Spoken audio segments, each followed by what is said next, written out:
पनवेलजवळील कामोठे परिसरात गेल्या काही दिवसांपासून वारंवार होणाऱ्या विजेच्या लपंडावामुळे संतप्त झालेल्या कामोठेकरांचा अखेर संयम सुटला असून महावितरणच्या निष्क्रिय कारभाराविरोधात नागरिकांनी थेट रस्त्यावर उतरून तीव्र आंदोलन छेडले. वीज सतत का जाते या प्रश्नासाठी शेकडो नागरिकांनी महावितरण कार्यालयावर धडक देत प्रशासनाला जाब विचारला. कामोठे उपनगरातील मुख्य 630 केव्हीए क्षमतेचा रोहित्रात बिघाड झाल्याने सुमारे 15,000 नागरिकांना तब्बल 27 तास वीज आणि पाणी समस्येचा सामना करावा लागला. यापूर्वीही सलग 4 दिवस रात्री 11 ते पहाटे 5 वाजेपर्यंत सतत वीज पुरवठा खंडित होत असल्याने नागरिकांमध्ये प्रचंड नाराजी निर्माण झाली होती. दमट वातावरण, उकाडा आणि अंधार यामुळे लहान मुले, ज्येष्ठ नागरिक तसेच रुग्णांचे अक्षरशः हाल झाले. वीज नसल्याने इमारतींच्या पाण्याच्या मोटारी बंद पडल्या आणि जलकुंभांमध्ये पाणी न चढल्याने नागरिकांना दुहेरी संकटाचा सामना करावा लागला. सततच्या या त्रासामुळे संतप्त झालेले सुमारे 400 नागरिक मध्यरात्रीच रस्त्यावर उतरले.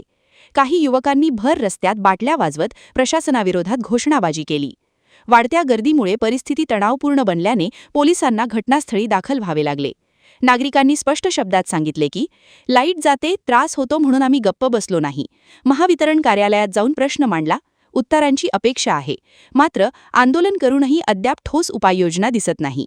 जनतेचा आवाज उठला पण समस्या अजूनही तशीच कायम आहे. वारंवार होणारे भारनियमन, वाढत्या लोकसंख्येचा यंत्रणेवर ताण आणि त्यातून निर्माण होणाऱ्या समस्यांमुळे कामोठेकरांमध्ये तीव्र असंतोष निर्माण झाला आहे. आता महावितरण आणि प्रशासन नागरिकांच्या संयमाचा अंत पाहणार की तातडीने उपाययोजना करणार याकडे संपूर्ण कामोठ्याचे लक्ष लागले आहे.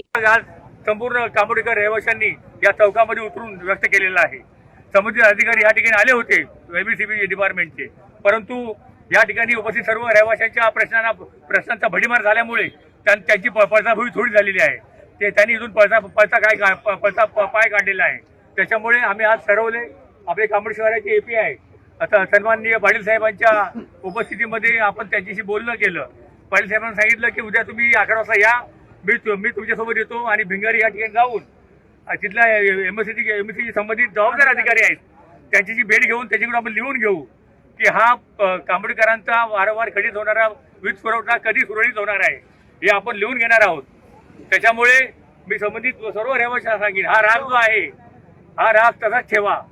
हा जर आपल्याला राग जर निवळून आपल्याला देऊ नका. हा राग कायमस्वरूपी ठेवा आपल्या अंगामध्ये, कारण हा आपल्यावरती अन्याय आहे. कारण आपण एक दुसरे लाईट बिल भरायला उशीर झाला तर दुसऱ्या दिवशी आपले लाईट बिल कापलं जातं. हा तुमचा माझ्यावरती अन्याय आहे आणि हे वारंवार वीज खंडित पुरवठा होतो त्याचं पण बिल उद्या येणार आहे आपल्यावरती. मग ते बिल आपल्यावर लादले जाते, हा एक आपल्यावरती अन्याय आहे. वादळवारा लाईव्हसाठी न्यूज ब्युरो, पनवेल. नवी मुंबई व रायगड जिल्ह्यातील ताज्या बातम्या आणि घडामोडींसाठी सबस्क्राईब करा वादळवारा लाईव्ह चॅनल आणि दाबा बेल आयकॉन.